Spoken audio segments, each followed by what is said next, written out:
Hello students, हम लोगों ने लॉज ऑफ मोशन में काफी कुछ कवर कर लिया था। रिमेनिंग अब कवर करते हैं। इसमें जो मेन पार्ट बचा था एक नॉन इनिशियल और इंडस्ट्रियल फ्रेम वाला, मतलब स्यूडो फोर्स वाला कंसेप्ट, और एक बचा था कॉन्स्ट्रेंट मोशन वाला। तो हम दोनों अभी इसमें कवर करते हैं। तो पहले कॉन्स्ट्रेंट मोशन पे आते हैं।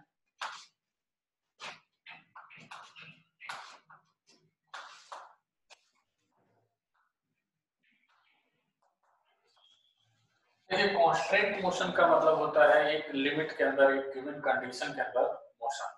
जैसे हम लोग पुली का मोशन पढ़ते हैं, पुली का ब्लॉक का मोशन पढ़ते हैं, तो उसमें क्या होता है कि अपने पुली को स्मूथ मान के चलते हैं और स्ट्रिंग को इनएक्सटेंसिबल और मासलेस मान के चलते हैं। कॉन्स्ट्रेंट मोशन में अपने कंडीशन क्या क्या मानते हैं?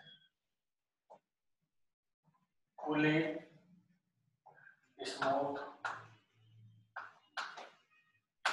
और साथ में जो मेन अपने को कॉन्स्टेंट मोशन से मैथमेटिकल कंडीशन मिलती है, आगे जो क्वेश्चंस में अप्लाई करते हुए, string is inextensible.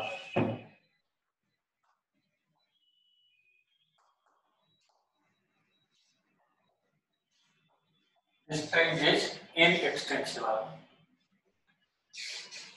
Pulley smooth और स्ट्रिंग इज इनएक्सटेंसिबल। अब देखिए, यही मेन हमारे लिए मैथमेटिकल कंडीशन जनरेट करता है पुली के अंदर, जैसे कि क्वेश्चंस को सॉल्व करने में आसानी होती है। देखिए कैसे।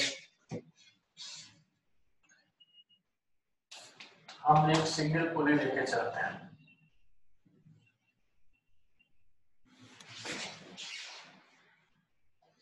इस पे एक M1 मास का ब्लॉक लटकाया, इस पे हमने M2 मास का ब्लॉक लटकाया। ये X1 डिस्टेंस नीचे गया और ये X2 डिस्टेंस ऊपर गया। ये X1 डिस्टेंस नीचे गया और ये X2 डिस्टेंस ऊपर गया। इस स्ट्रिंग की लेंथ चेंज नहीं होगी, तो जितना ये नीचे जाएगा उतना ये ऊपर जाएगा। मतलब X1 इक्वल टू क्या हो जाएगा? X2। अब दोनों तरफ डिफरेंशिएट करो। dy dt of X1 equal two divided dy of X2। तो ये हो जाएगा v1 इक्वल टू v2। अब फिर से डिफरेंशिएट करो। dy dt of v1 equal to dy dt of v2। मतलब v1 इक्वल टू v2। मतलब ये है कि स्ट्रिंग की लेंथ चेंज नहीं होती, उसी की वजह से जो एक्सीलरेशन के मैग्नीट्यूड है ब्लॉक्स के, वो सेम होते हैं। यही चीज अपने को यूज करनी है। अब हम इस तरह से जब मूवेबल पुली आ जाएगी, बीच में 3-4 पुली आ जाएंगी, 2-3 पुली आ जाएंगी, तो किस ब्लॉक ने कितना डिस्प्लेसमेंट दिया और उसका दूसरे से क्या रिलेशन है, ये मेंटेन करना, ये बनाना थोड़ा सा कॉम्प्लिकेटेड काम रहता है। तो इसके लिए अपने क्या काम करते हैं, एक नया मेथड इसमें ले लेते हैं हम इस तरीके से। Sigma t dot x equal to 0। t dot x मतलब work done by string, work done by string.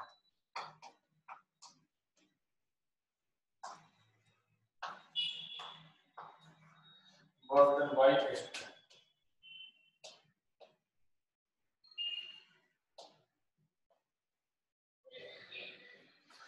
Work done by string is 0। मतलब सारे ब्लॉक्स की ऊपर वर्क डन जो है स्ट्रिंग का 0 होगा।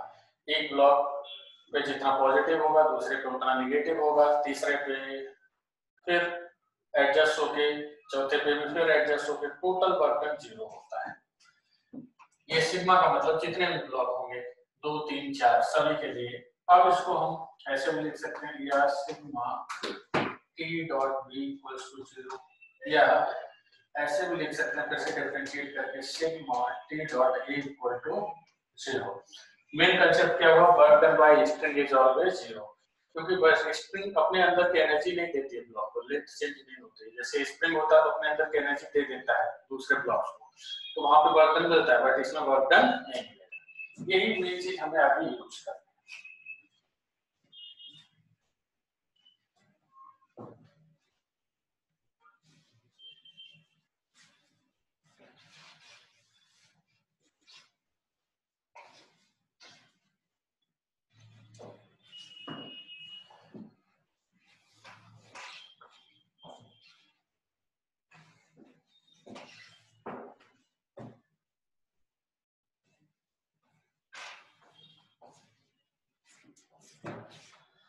चलिए इसमें एग्जांपल से हम लोग समझ भी लेते हैं। मेनली वहां पे लगाना है जहां पे अपने को ब्लॉक्स के डिस्प्लेसमेंट के मैग्नीट्यूड का रिलेशन समझ में ना आए, मूवेबल पुली आ जाए। देखो एग्जांपल्स की बात करते हैं।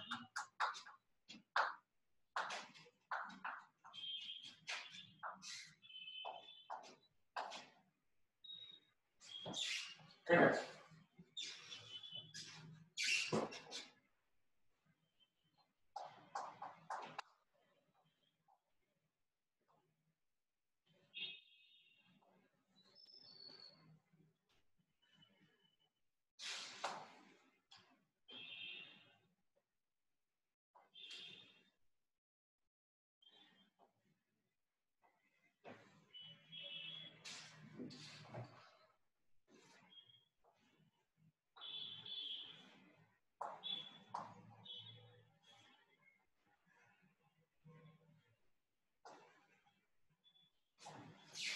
अब देखिए इससे एक मूवेबल पुली जुड़े हुए ग्राउंड से देखेंगे तो ये भी नीचे जाएगा, ये भी नीचे जाएगा, इसका एक्सीलरेशन a3, इसका एक्सीलरेशन हम a2 मान लेते हैं, और ग्राउंड से देखने तो ये ऊपर जाएगा। तो ये टेंशन टी, ये भी टेंशन टी, हम यहाँ से टेंशन टी मानते हैं, ये टी तो ये भी टी होगा, तो ये 2t हो जाएगा। इस तरीके से मान लेते हैं। जितना एक पुली पे ऊपर की ओर टेंशन होगा उतना ही नीचे, क्योंकि मासलेस है तो नेट फोर्स 0 ही होना चाहिए। तो मास जितना डाउनवर्ड फोर्स होगा उतना ही अपवर्ड। अब ये ग्राउंड के रिलेटेड हमने ये मान लिया, ग्राउंड से देखेंगे तो ये नीचे जा रहे होंगे दोनों, ये ऊपर जा रहे होंगे। तो इसमें sigma T dot A equal to 0 कर देते हैं।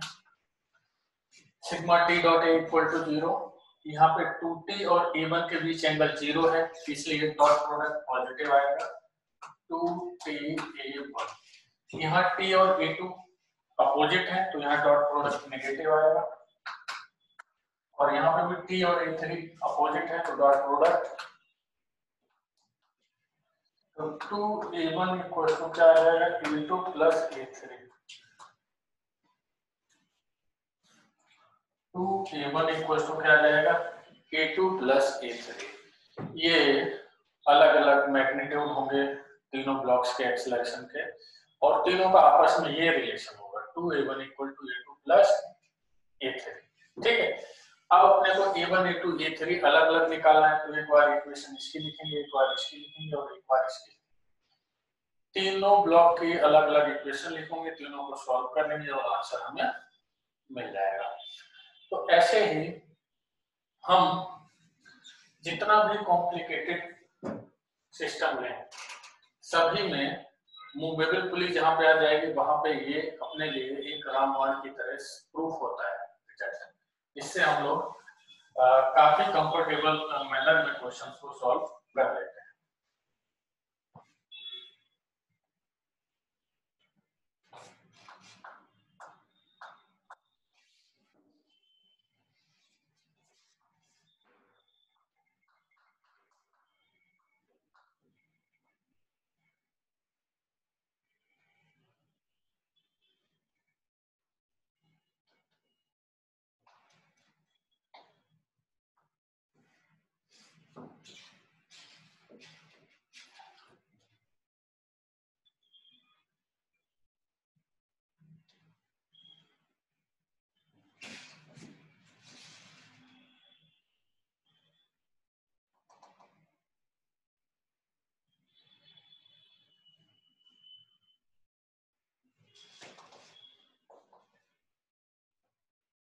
चलिए ग्राउंड से देखेंगे ये ऊपर जाएगा, इसका एक्सीलरेशन हमने a1 मान लिया, और ग्राउंड से देखेंगे ये नीचे जाएगा, इसका हमने a2 मान लिया। तो अब इनके एक्सीलरेशंस में क्या रिलेशन होगा, एक बीच में मूवेबल पुली आ गई है तो फिक्स है, फिक्स होती तो बहुत आसान रहती है बातें। तो यहाँ पे हमने टी लिया, यहाँ पे टी लिया, तो यहाँ पे भी टी हो जाएगा, ये भी टी हो जाएगा, और इधर ये 2t, ये भी 2t, ये भी 2t, और फिर ये 2t। तो अब डॉट प्रोडक्ट सबका मिला के हमें क्या करना है, 0, जहाँ पे टेंशन और एक्सीलरेशन के लिए। यहाँ पे और यहाँ पे क्या हो,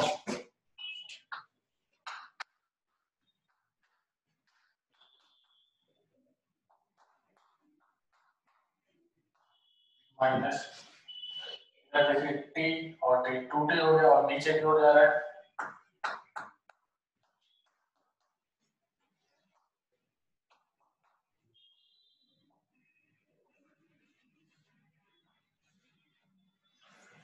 तो इस केस में क्या आ जाएगा a1 इक्वल टू a2। तो इसको जो है अपने इस तरीके से देख सकते हैं। चलिए इसके और भी एग्जांपल लिख लो, देख लेते हैं।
देख लो, मान लेते हैं ये रॉड है, स्ट्रिंग जैसे केस हो गया। तो इसमें अपने ये मान लो इधर की तरफ v1 वेलोसिटी से आ रहा है, ये एंड इधर v2 वेलोसिटी से आ रहा है, ये एंगल अल्फा, ये एंगल बीटा, ये भी अल्फा होगा। अब इसका इधर कंपोनेंट लेंगे तो ये क्या आ जाएगा v2 cos बीटा। इसी तरह से इसका हम इधर कंपोनेंट लेंगे तो क्या आ जाएगा v1 cos अल्फा। तो अपने इस बात को ऐसे भी समझ सकते हैं कि स्ट्रिंग के अलोंग कंपोनेंट या रॉड के अलोंग कंपोनेंट वेलोसिटी के हमेशा सेम होते हैं। तो इधर की वेलोसिटी का इधर रॉड के अलोंग, इसी तरह से इधर की वेलोसिटी का इधर रॉड के अलोंग कंपोनेंट लेना है। तो ये फिर क्या आ जाएगा v2 cos beta equal to v1 cos alpha. ये आपका रॉड के केस में है, आया वहीं से sigma t dot b equal to 0 से। ऐसा ही आपका स्ट्रिंग वाले केस में। और देखते हैं एग्जांपल, देखो मान लो एक पुली यहाँ पे लगी, एक पुली यहाँ पे लगी,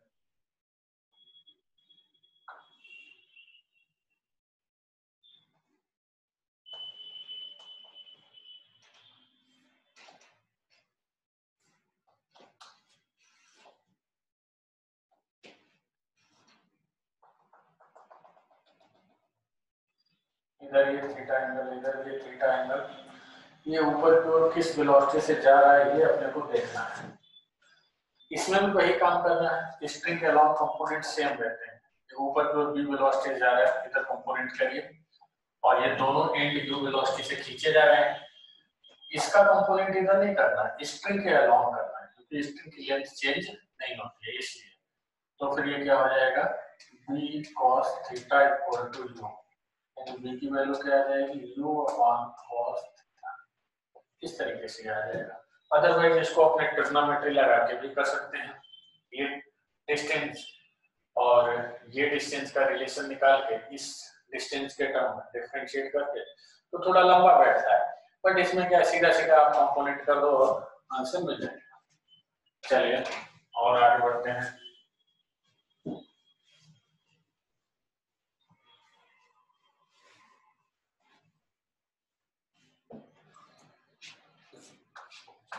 देखिए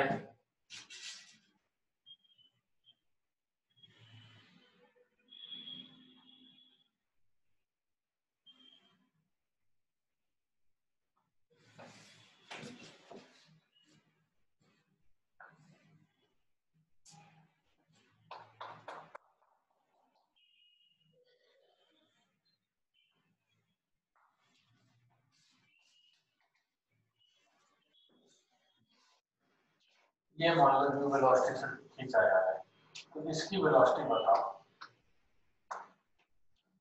अब इसमें भी वही काम करना है, जो भी वेलोसिटी है उसका स्ट्रिंग के अलोंग कंपोनेंट लेके सेम कर देना है। ये थीटा हुआ, ये 90 माइनस थीटा,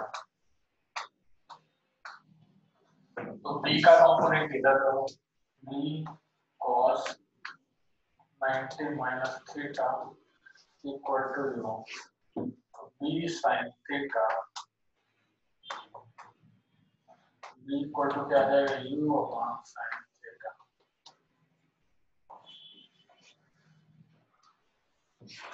तो कुल मिला के अपने को एक कंसेप्ट सीखना है कि स्ट्रिंग के अलोंग वेलोसिटी या रॉड के अलोंग वेलोसिटी हमेशा वैल्यू में सेम रहती है। डायरेक्शन अलग अलग हो सकती है बट क्यों?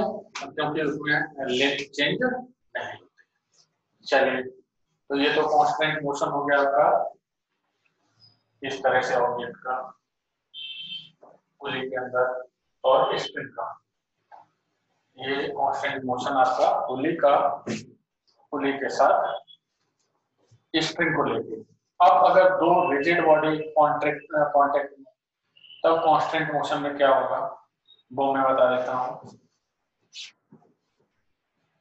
कांस्टेंट मोशन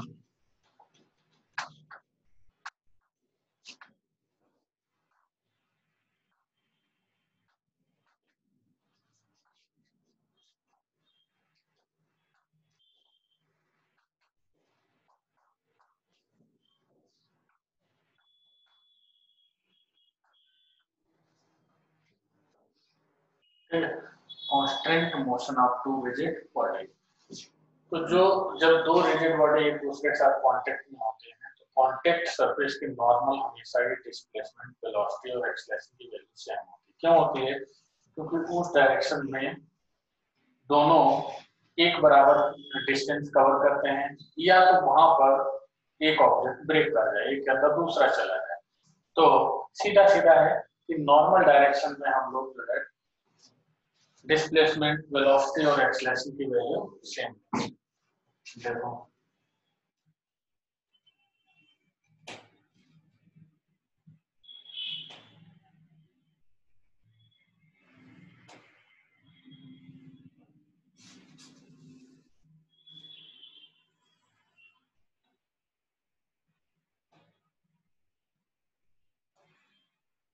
देखिए, ये हुई दोनों के कांटेक्ट सरफेस। इस कांटेक्ट सरफेस के नॉर्मल ये हुआ,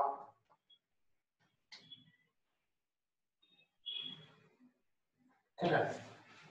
अब क्या है,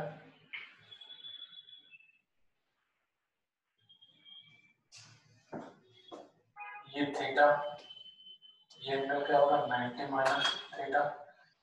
ये इधर मान लो x1 डिस्टेंस रहता है और ये इधर x2 डिस्टेंस रहता है। तो नॉर्मल के अलोंग कंपोनेंट करो, इसका और इसका, दोनों की वैल्यू सेम होनी चाहिए।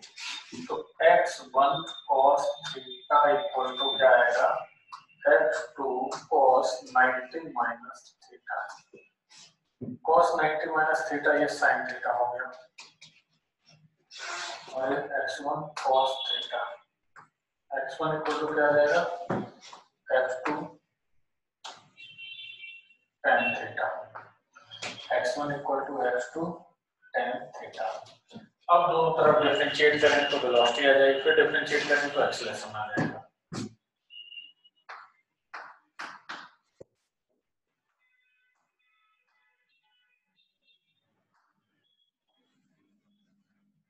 इससे डिफरेंशिएट करते हैं तो a1 equal to a2 tan theta. तो ये जब दो रिजिड बॉडी कांटेक्ट में होते हैं तो कांटेक्ट सरफेस के नॉर्मल हमेशा ही डिस्प्लेसमेंट की वैल्यू, वेलोसिटी की वैल्यू और एक्सेलरेशन की वैल्यू सेम होती है। देख लो जैसे हमने यहाँ किया है। ऐसे भी छोटे मोटे क्वेश्चन कभी कभार आ सकते हैं तो उनका अपने ये वहां पे अपने इसको इस्तेमाल कर लेंगे। चलिए,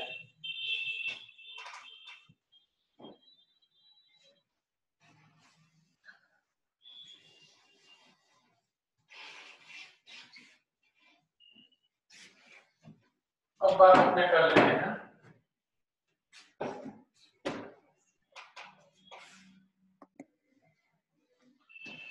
चलो आगे बढ़ते हैं अपने फिर से। अब इसमें फ्रेम ऑफ रेफरेंस का थोड़ा सा समझ लेते हैं।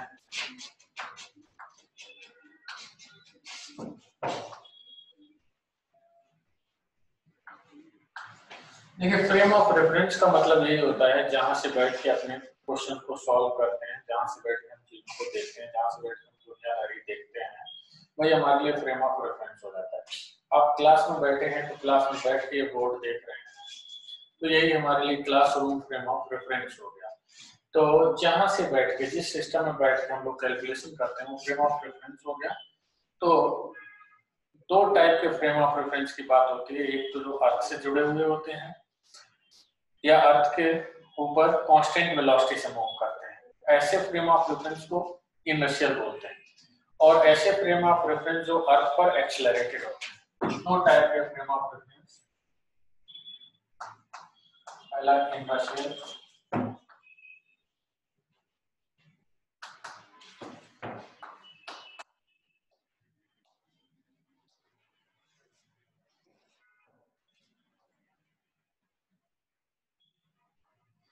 इसमें कंडीशन क्या है, attached to the earth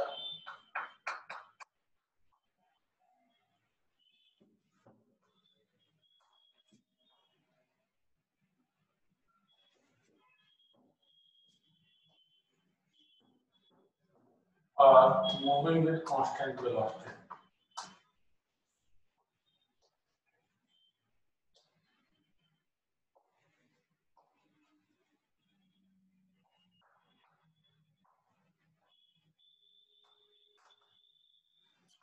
और इसमें सभी Newton laws of motion valid होते हैं। दूसरा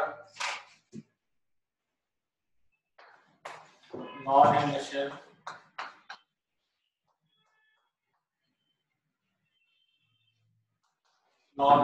फ्रेम ऑफ रेफरेंस,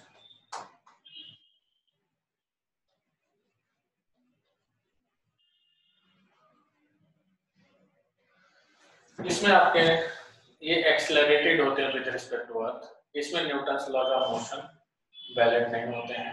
तो इसमें न्यूटन लॉज ऑफ मोशन के थ्रू जो रिजल्ट निकलते हैं उनको एग्जैक्ट रिजल्ट निकालने के लिए अपने को मॉडिफिकेशन करना पड़ता है। वो कैसे करना पड़ता है वो आगे देखेंगे।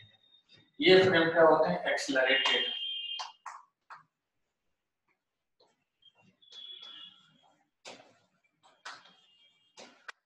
विद रिस्पेक्ट टू अर्थ।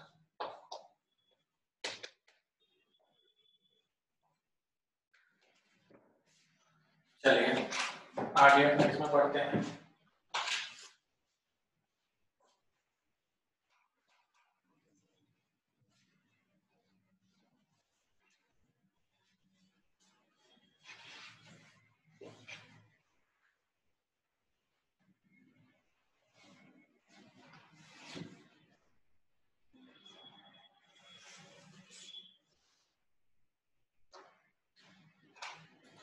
तो आपने इसमें जो सबसे इम्पोर्टेंट बात थी वो स्यूडो फोर्स वाली, कहाँ लगाना कहाँ नहीं लगाना। स्यूडो फोर्स हमें लगाना होता है नॉन इनर्शियल फ्रेम में, जिससे कि जो फोर्स की वैल्यू है जो आपके इनर्शियल फ्रेम में आ रही है वो नॉन इनर्शियल फ्रेम में आए। फोर्स हमेशा ही जिस भी फ्रेम में कैलकुलेट किया जाए उसकी वैल्यू चेंज नहीं होती, इसीलिए ये काम करना पड़ता है। तो pseudo force non inertial frame का कंसेप्ट है, non inertial frame.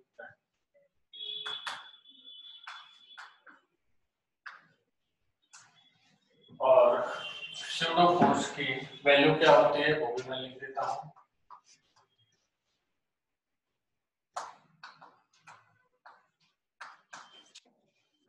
Mass of object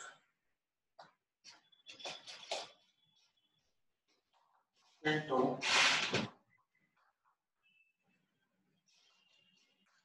acceleration of observer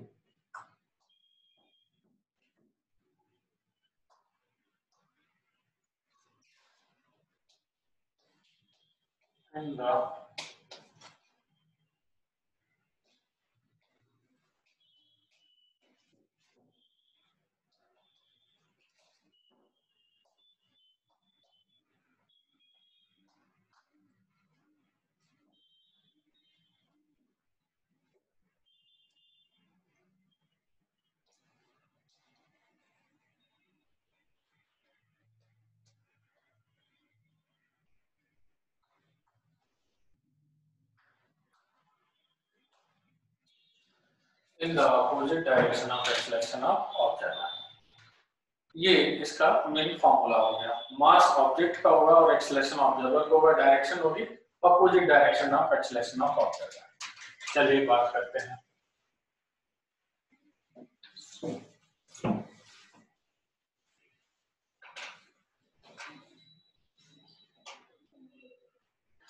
example के थ्रू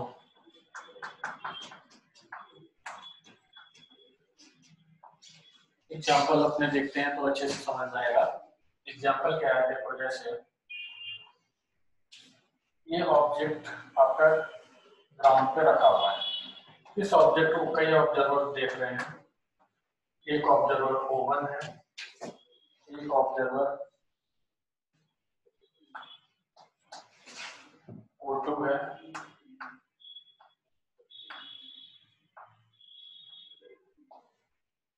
जो किधर जा रहा है, ये एक्सलेशन, और एक ऑब्जर्वर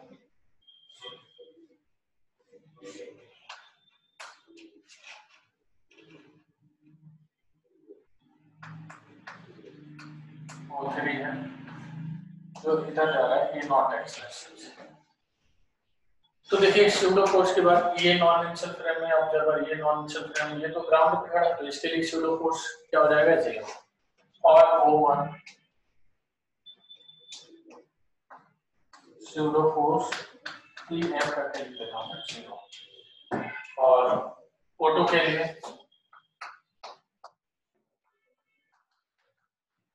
क्या होगा, Na, और ये नेगेटिव एक्स में जा रहा है, किधर होगा, पॉजिटिव एक्स। और ऐसे O3 के लिए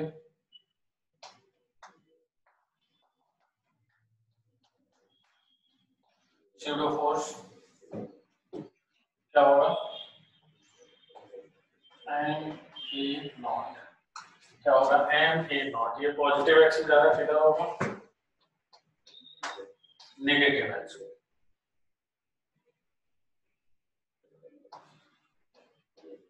किधर होगा, नेगेटिव एक्स। तो ये स्यूडो फोर्स का कंसेप्ट है। तो जब भी अपने नॉन इनिशियल फ्रेम में कैलकुलेशन करते हैं तो ही स्यूडो फोर्स लगाने की जरूरत है, ग्राउंड से कभी भी स्यूडो फोर्स की जरूरत नहीं है। ग्राउंड से हमेशा net force equal to Na। और जब भी नॉन इनिशियल फ्रेम में आएंगे तो उसके लिए ऑब्जेक्ट रेस्ट में आ जाता है। नॉन इनिशियल फ्रेम में जहां ऑब्जेक्ट रखा है तो उसके हिसाब से फोर्स को कैलकुलेट करने के लिए अपने को स्यूडो फोर्स लगाना पड़ता है। चलिए अब इसके और एग्जांपल हम लोग देखते हैं क्वेश्चंस के फॉर्म में करके, तो क्लियर होगा ये।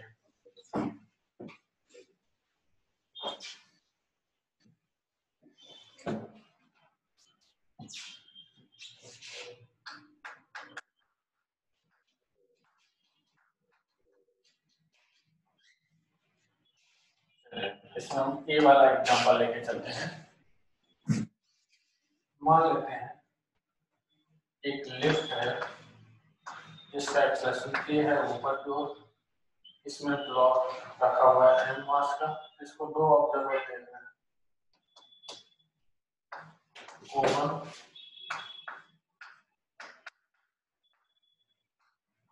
और O2। इसको दो ऑब्जर्वर देख रहे हैं, O1 और O2।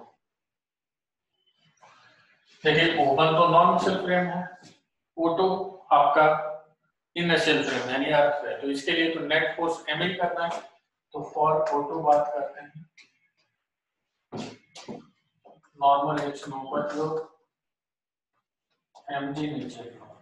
फिर भी इसमें एक्सेलरेशन ऊपर की ओर है, इसका मतलब n बड़ा होगा mg से, तो फिर क्या होगा, n minus mg equal to क्या आ जाएगा, ma।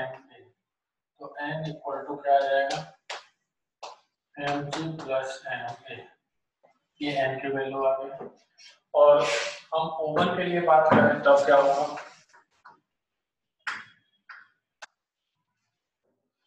ये non initial frame of reference है, mg नीचे की ओर, नॉर्मल एक्शन ऊपर की ओर। अब स्यूडो फोर्स इसमें लगाना पड़ेगा, ये स्यूडो फोर्स है क्योंकि ये नॉन इनिशियल फ्रेम में है, ये ऑब्जर्वर नॉन इनिशियल फ्रेम में, स्यूडो फोर्स अपने को नीचे लगाना पड़ेगा। अब इसमें अपवर्ड फोर्स इक्वल टू क्या करना पड़ेगा, डाउनवर्ड।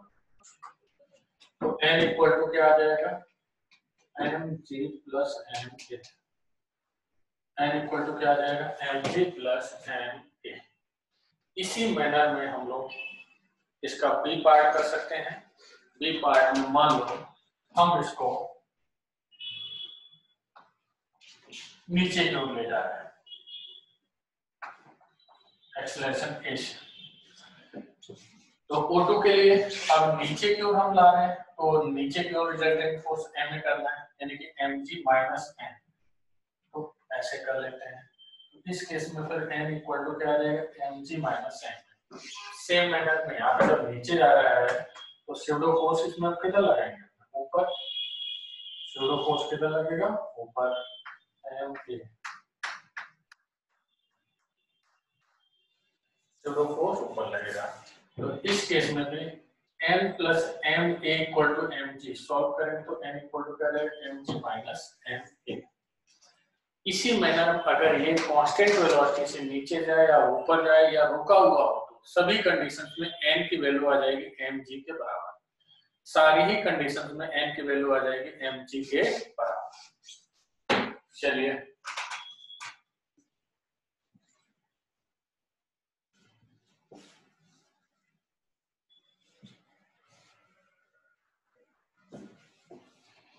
और एग्जांपल अपने इसमें देखते हैं। देखिए जैसे मान लो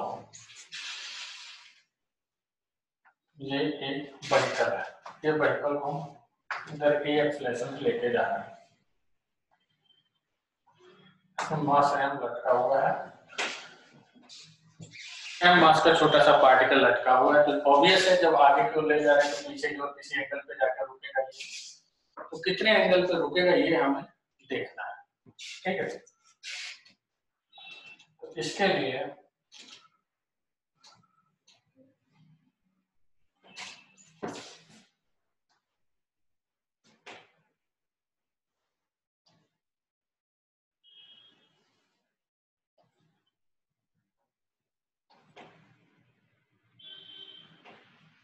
अब इसको हम दो तरह सॉल्व करते हैं। एक तो ये वाला ऑब्जर्वर जो इस के अंदर और ये वाला ऑब्जर्वर जो बाहर है। तो हम चलो पहले तो O2 के लिए करते हैं बात। तो थीटा एंगल पे जाकर रुकेगा, mg ये रियल फोर्स होगा, टेंशन T ये रियल फोर्स होगा। अब बात हम O2 के लिए करते हैं। O2 के लिए करेंगे तो क्या होगा,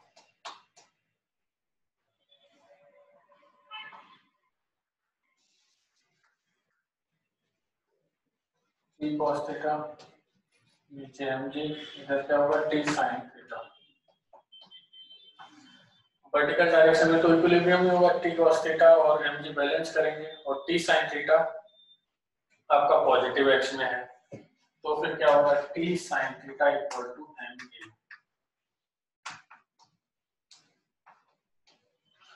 और T cos theta equal to क्या है, mg। दोनों को डिवाइड कर लेते हैं, दोनों को डिवाइड कर लेंगे तो tan थीटा इक्वल टू क्या आ जाएगा, a बाय c, यानी कि इक्वल टू क्या आ जाएगा, g tan theta, a equal to आ जाएगा g tan थीटा। और यही रिजल्ट हम ओवन वाले से करेंगे तो आना चाहिए। चलो ओवन वाले ऑब्जेक्ट को देखते हैं।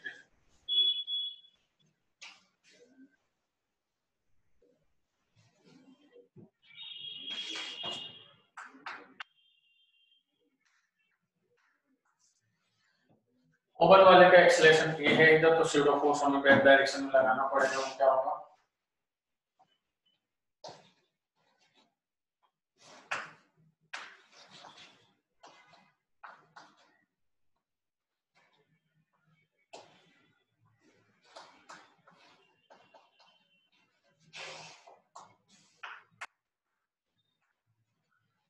तो ओवन वाले ऑब्जर्वर के लिए तो ये रुका हुआ दिखाई देगा, रुका हुआ दिखाई देगा तो क्या होगा,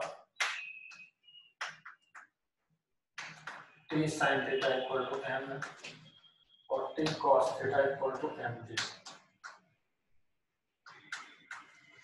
इनको भी डिवाइड कर लो तो ये इक्वल टू आ जाएगा g tan थीटा।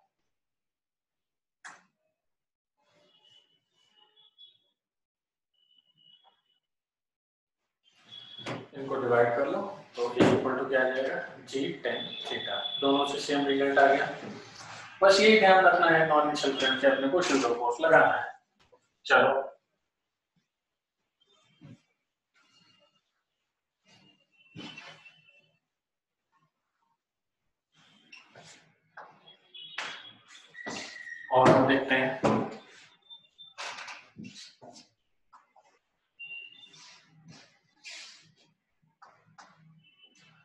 इस पे ब्लॉक हमने रख दिया, स्मूथ है सारा। तो ये इंक्लाइन प्लेन को इधर कितना एक्सेलरेशन दें जिससे कि इंस्टेंटली फॉल हो जाए, तो इसके लिए ग्राउंड से सॉल्व करना बड़ा मुश्किल काम है। तो हम इसको एक ही फ्रेम से सॉल्व करेंगे गिवन ऑब्जर्वर के लिए। तो गिवन ऑब्जर्वर के लिए जब सॉल्व करेंगे तो क्या होगा,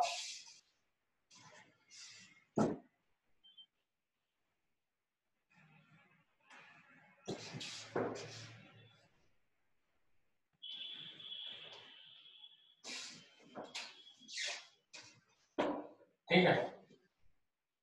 अब देखिए सूडो फोर्स हमें लगाना पड़ेगा, वो हमने लगा दिया m इंटू ए। ये इधर की तरफ हमने इंस्टेंटली एक्सेलरेशन दिया, तो इस ऑब्जर्वर के लिए हमें सूडो फोर्स लगाना पड़ेगा इधर, वो हमने देखो लगा दिया सूडो फोर्स से। अब ये इंस्टेंटली गिर जाएगा, मतलब नॉर्मल रिएक्शन जीरो हो जाएगा, बात तो यही हुई। तो चलिए भाई कंपोनेंट्स करके देखते हैं। ये थीटा है तो ये भी क्या होगा थीटा, इधर क्या है mg cos थीटा, और इधर ये n,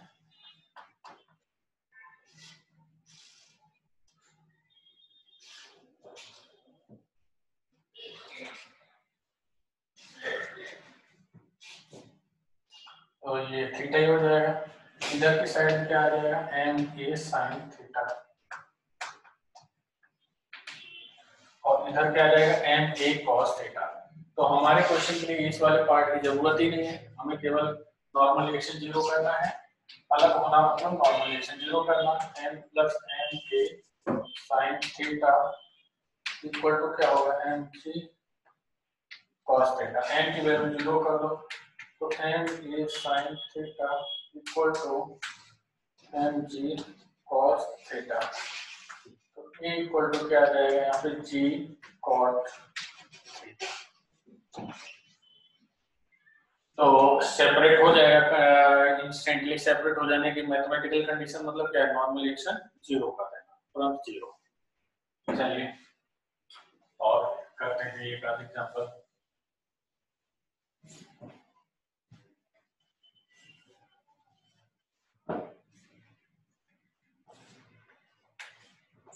इसमें क्या है,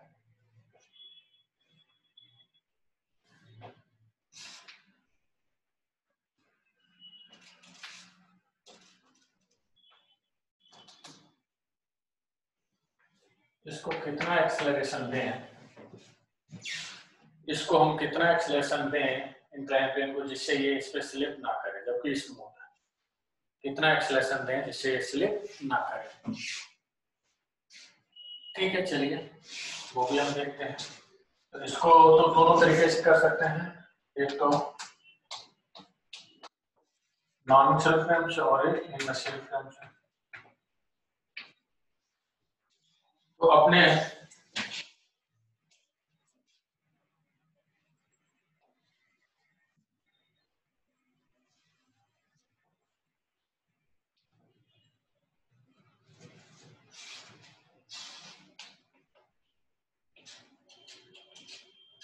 फोटो के लिए बात करते हैं।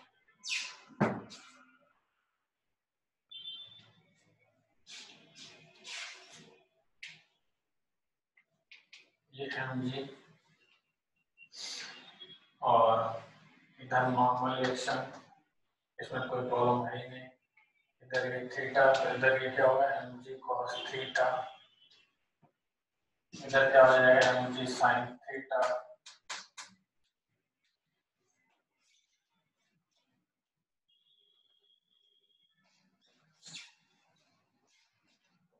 काम कर रहे हैं ये वाला हम लोग जो है, ये डायग्राम में फिर से बना देता हूँ, थोड़ा बड़ा डायग्राम बनाना पड़ेगा, डायग्राम थोड़ा बड़ा बना देता हूँ।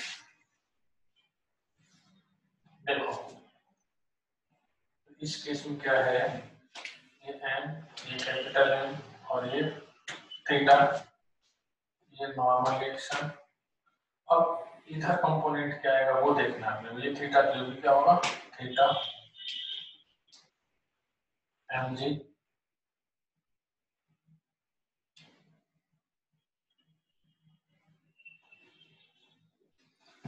ऊपर जो ये नॉर्मल रिएक्शन हो गया एम कॉस थीटा, और इधर की तरफ क्या हो गया एम साइन थीटा। अब पॉजिटिव एक्स में n sin थीटा और पॉजिटिव वाई में n cos थीटा, तो n sin theta equal to हो गया m a और n cos theta equal to हो गया m g।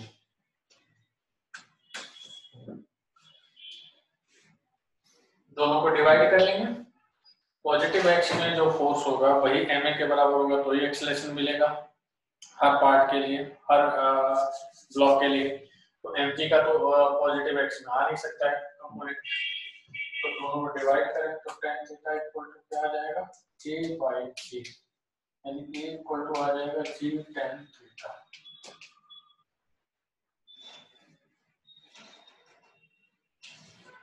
k equal to हो जाएगा g tan थीटा। तो ये O2 के लिए आ गया।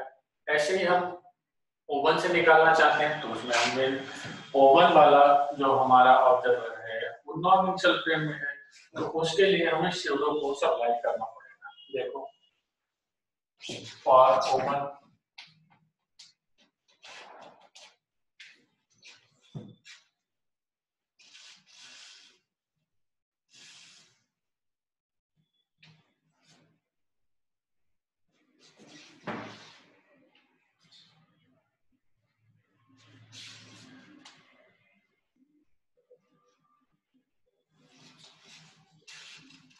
ये स्यूडो फोर्स हो गया।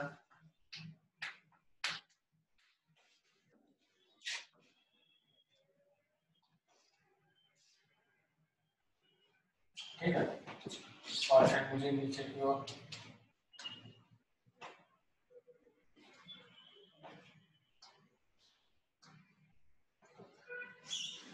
अब ये इसके ऊपर स्लिप नहीं कर रहा है, तो कंपोनेंट करके देखते हैं इधर क्या होगा।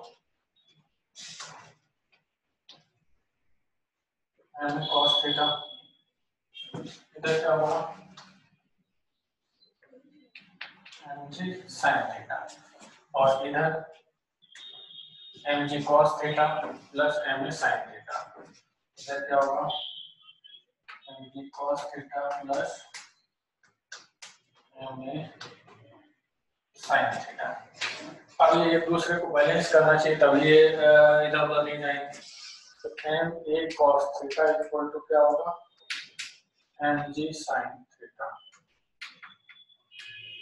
m से m कट गया और यहाँ से भी e की वैल्यू क्या आ जाएगी g sin थीटा। देखिए दोनों तरीके से वही रिजल्ट आ गया। यही चीज अपने को प्रूव करनी होगी, इनर्शियल नॉन म्यूचुअल फ्रेम से अपने के जो फोर्स के रिजल्ट्स हैं या एंगल के रिजल्ट्स हैं वो सब सेम आने चाहिए। तो ये इस तरीके से आपका, तो इस तरीके से हम लोगों ने इसमें काफी रिमेनिंग थियरी जो थी लॉज ऑफ मोशन की with concept with examples cover कर ली, और एचसीबी के कुछ क्वेश्चंस जो भी रह गए हैं वो अपने नेक्स्ट लेक्चर में कर। ओके, चलिए, बेस्ट ऑफ लक।